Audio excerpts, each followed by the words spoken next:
मेरे YouTube पे एस्ट्रोनॉलेज पर आपका स्वागत है। नमस्कार, मैं हूं नरेश कुमार। सबसे पहले उन दर्शकों का धन्यवाद जिन्होंने पेज को सब्सक्राइब किया है, पेज के वीडियोस को शेयर कर रहे हैं, लाइक कर रहे हैं और कमेंट बॉक्स में हमें अपनी राय भी लगातार भेज रहे हैं।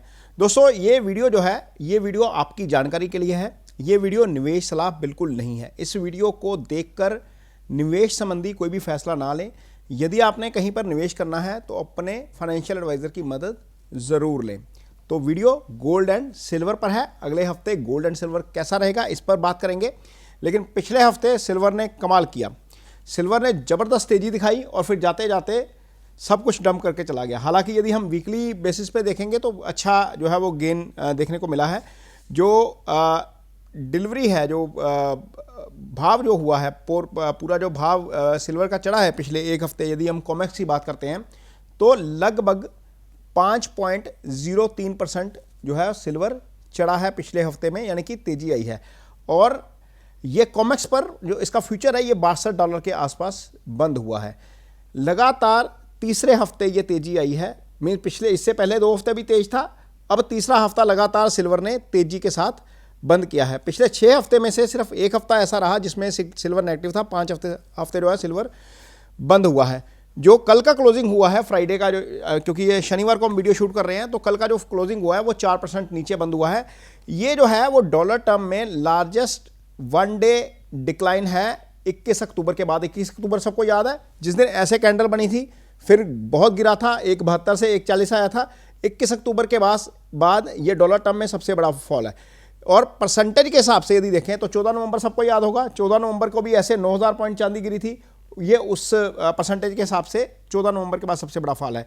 ये 52 वीक हाई जो था इसका, जो इसने बनाया था लगभग $65 कॉमेक्स के ऊपर फ्यूचर में, वहाँ से 4% गिरा है।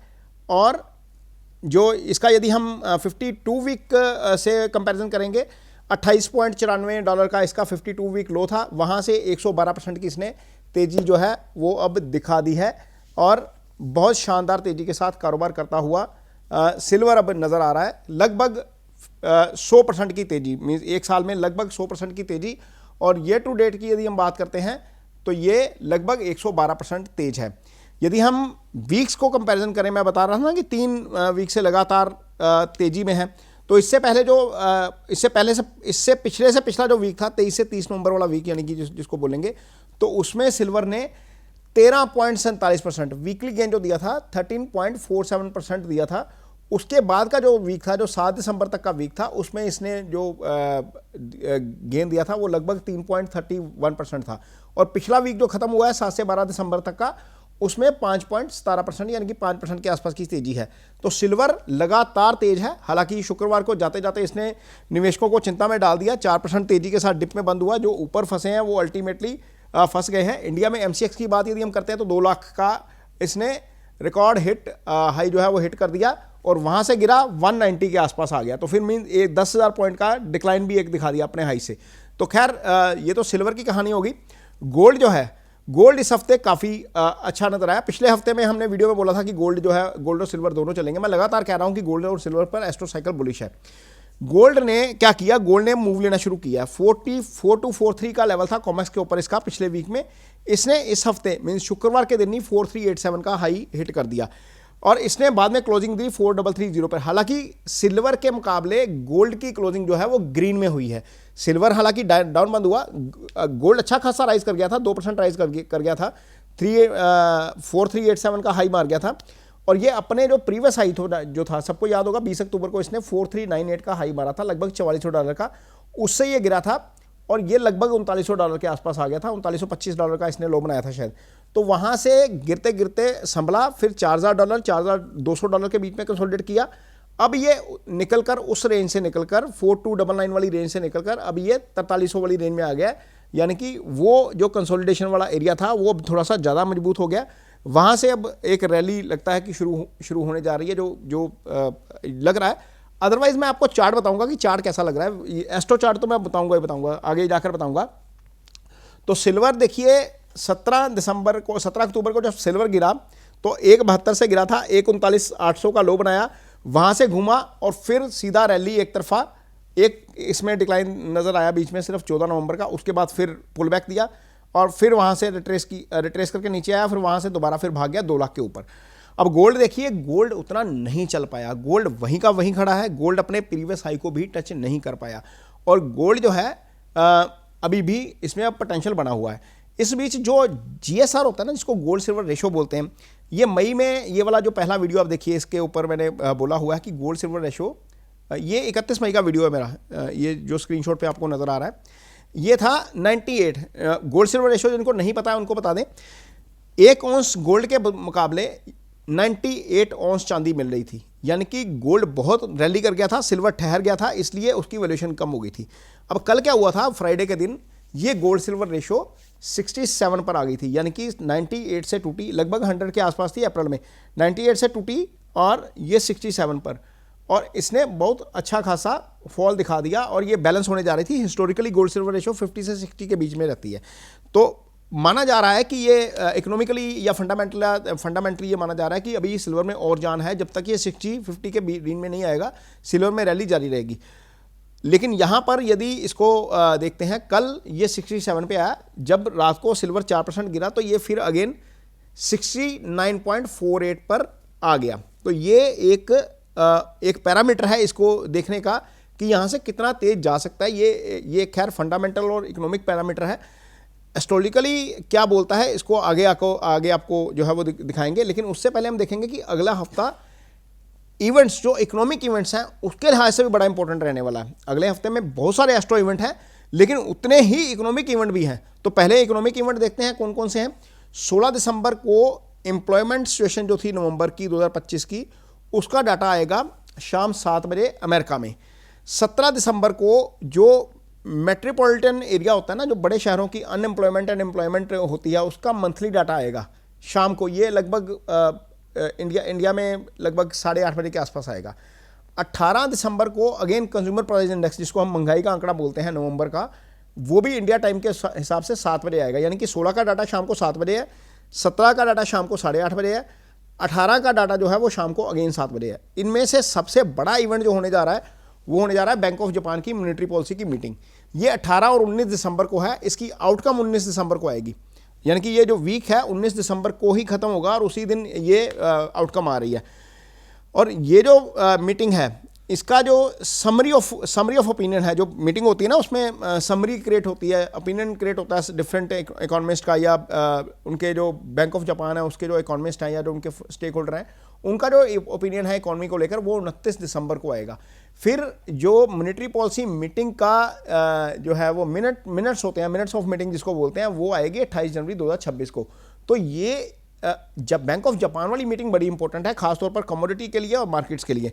उसका रीज़न ये है कि जापान में क्या था, 0% पे पैसा मिलता था, जापान का पैसा 0% से उठ रहा था, यूएस की मार्केट में उसका निवेश हो रहा था। मैं अकेला यूएस नहीं है, पूरी दुनिया में हो रहा था, लेकिन यूएस ज़्यादा बड़ा स्टेक होल्डर है, 24% के आसपास का वहाँ पर उसका एक्सपोजर है, टोटल इक्विटी का जो उनका एक्सपोजर है या मार्केट का जो एक्सपोजर है, डेट फंड में जो पैसा लगाया या उनके बॉन्ड्स में जो पैसा लगाया हुआ है या उनके क्रिप्टो में पैसा लगाया हुआ है या गोल्ड सिल्वर में लगाया हुआ है या इक्विटी में लगाया हुआ है, तो सारा पैसा जापान का स्टेक वहाँ पर ज़्यादा है। तो मान लीजिए bank of Japan interest rate के ऊपर कोई भी कदम लेता है तो वो पैसा वहाँ से वापस आना शुरू होगा, और यदि वो पैसा वापस आता है तो अल्टीमेटली इसका असर बुलियंस पर भी आएगा और इसका असर मार्केट के ऊपर भी आएगा। तो ये एक इकोनॉमिक इवेंट है सबसे बड़ा जो देखने वाला होगा, जो दिशा तय करेगा बाजारों की भी और बुलियंस की भी, इसके ऊपर नजर रहेगी।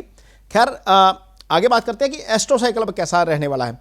तो एस्ट्रो साइकिल में सबसे बड़ा परिवर्तन तो इस हफ्ते में सूर्य का ही है। ये कुंडली अब आपके सामने है, या ये 16 दिसंबर की कुंडली जो मैंने लगाई है, मैं आपको आगे डेट बताऊंगा कि कैसे कैसे चीज़ें हो रही हैं, अनफोल्ड हो रही हैं। ये जो कुंडली है, कुंडली आपके सामने है, इसमें देखिए सूर्य गुरु को देख रहे हैं, गुरु सूर्य को देख रहे हैं, मंगल साथ हैं। इससे पहले मंगल की दृष्टि आ गई थी इसके ऊपर, गुरु के ऊपर, और गुरु मंगल को देख रहे थे। लेकिन सूर्य का गुरु को देखना ज़्यादा जो है वो इम्पोर्टेंट है। उसका कारण यह है कि गुरु जो है वो ब्लेसिंग फाइनेंस के कारक है, सूर्य सरकार का कारक है।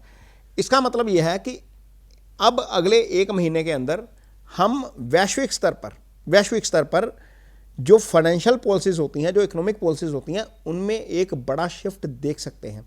और ये पॉजिटिव साइड का शिफ्ट होगा, क्योंकि गुरु की दृष्टि है ना सूर्य के ऊपर।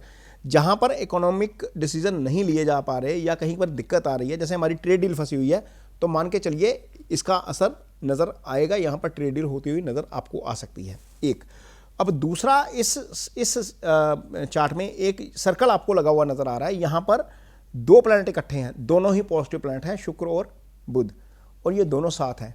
दोनों साथ हों तो अच्छी खासी तेजी ले आते हैं। ये 8 राशि में है, मंगल की राशि में है। इससे पहले सूर्य वहां पर थे, सूर्य आगे निकल आएंगे, ये दोनों एक साथ रह जाएंगे, तो ये एक तेजी का कारक है। गुरु का सूर्य और मंगल के ऊपर आना तेजी का कारक है। ये इक्विटी में भी आपको नजर आएगा और बुलियंस में भी आपको नजर आएगा। खैर आगे देखते हैं कि क्या है। 15 दिसंबर को सूर्य और जुपिटर जो है वो 150 डिग्री के एक्सिस पर रहेंगे। ये सुबह 7:57 पे होगा। इससे पहले 15 दिसंबर को ही जो है वो वीनस आ जाएंगे। 15 दिसंबर को आप देखिए वीनस ज्येष्ठा नक्षत्र में आ जाएंगे, यानी कि 14 दिसंबर रात्रि को ही शुक्र ज्येष्ठा नक्षत्र के तीसरे चरण में आ जाएंगे। ये लगभग रात को 14 दिसंबर रात को पौने 1 बजे के आसपास होगा। फिर 15 दिसंबर को ही जुपिटर सन 150 डिग्री एक्सिस पे आ जाएंगे। 16 दिसंबर को सूर्य आएंगे धनु राशि में सुबह 4:26 पर। 17 दिसंबर को सूर्य आएंगे शनि के साथ 90 डिग्री के एक्सिस पर। ये थोड़ा सा इवेंट सुबह 10 बजे होगा। ये इवेंट थोड़ा सा देखने वाला है। इसके आसपास बाजारों में बड़ी हलचल देखने को मिल सकती है। 19 दिसंबर को वीनस जुपिटर होंगे 150 डिग्री पर। यह भी सुबह 7:12 पे होगा। ये देखिए, ये टाइमिंग देखिए। और 19 दिसंबर को जब जापान में मीटिंग का आउटकम आएगा, लगभग यही टाइम होगा, क्योंकि जापान 4 घंटे एडवांस है ना हमसे, ज़्यादा शायद वो आगे 4 साढ़े 4 घंटे या 5 घंटे।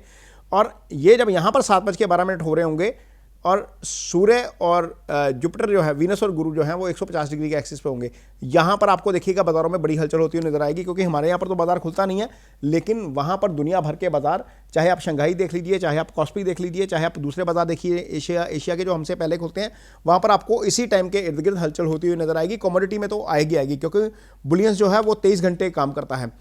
19 दिसंबर को वीनस उसकी जो है वो एक्लिप्टिक क्रॉसिंग होगी 7:33 पर सुबह। ये भी दूसरा इवेंट है और सेम डे पे इवेंट हो रहा है जिस दिन बैंक ऑफ जापान की मीटिंग का आउटकम आना है।